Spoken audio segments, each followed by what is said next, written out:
ओम नमस्कार साथियों, मैं हूं मनीष तंवर और हम अध्ययन कर रहे हैं महर्षि दयानंद सरस्वती जी की जीवनी का। पिछली सभी वीडियो को देख करके आप अब तक का घटनाक्रम सुन सकते हैं। आगे का घटनाक्रम कुछ इस प्रकार है।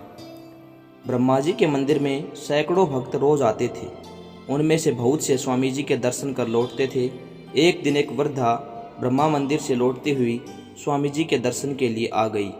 स्वामी जी ने पूछा, कहाँ से आ रही हो माता? वृद्धा ने कहा, ब्रह्मा जी के दर्शन कर लौट रही हूँ महाराज।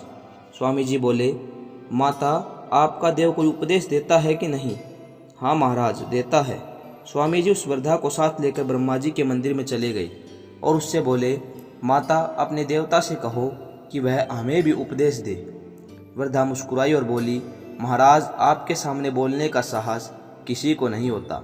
जो बोलता है वह आपके पीछे से ही बोलता है।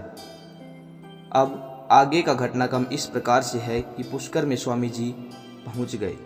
स्वामी जी के उपदेशों का ऐसा प्रभाव हुआ कि पुष्कर के बहुत से पुजारियों ने अपने गले की मालाएं उतार कर फेंक दी और मंदिर मंदिर जाकर मांगना बंद कर दिया। भागवत के संबंध में पंडितों ने चर्चा करते हुए उसे व्यासकृत महत्वपूर्ण ग्रंथ बताया, तो स्वामी जी ने कहा कि ऐसे बहुत से ग्रंथ हैं जो पंडितों ने स्वयं लिखकर प्रसिद्ध आचार्यों के नाम से प्रचलित कर दिए हैं। इसी प्रकार भागवत भी वोपदेव ने लिखकर व्यास के नाम से प्रसिद्ध कर दिया है।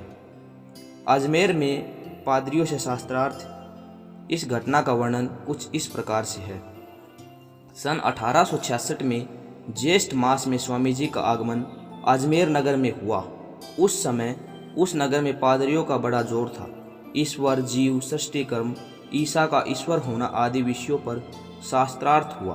स्वामी जी ने उनके सभी प्रश्नों के उत्तर दिए, परंतु दयानंद जी के किसी भी प्रश्न का उत्तर वे नहीं दे पाए तो श्रोताओं ने तालियां बजा दी। इससे कुपित होकर शूलब्रेड पादरी ने स्वामी जी से कहा कि अन्य मतों के संबंध में जिस तरह आप टिप्पणियां करती हैं, यदि इसी तरह आप बोलते रहे तो किसी दिन कारावास का दंड भोगेंगे। स्वामी जी ने गंभीरता से कहा, सत्य के मार्ग पर चलते हुए यदि कोई दंड भोगना पड़े तो मैं प्रसन्नतापूर्वक भोग लूँगा। सत्य के मार्ग से मैं कभी विचलित नहीं होता। किसी के द्वारा भय दिखाने से मैं सत्य का मार्ग नहीं छोड़ सकता। ओम।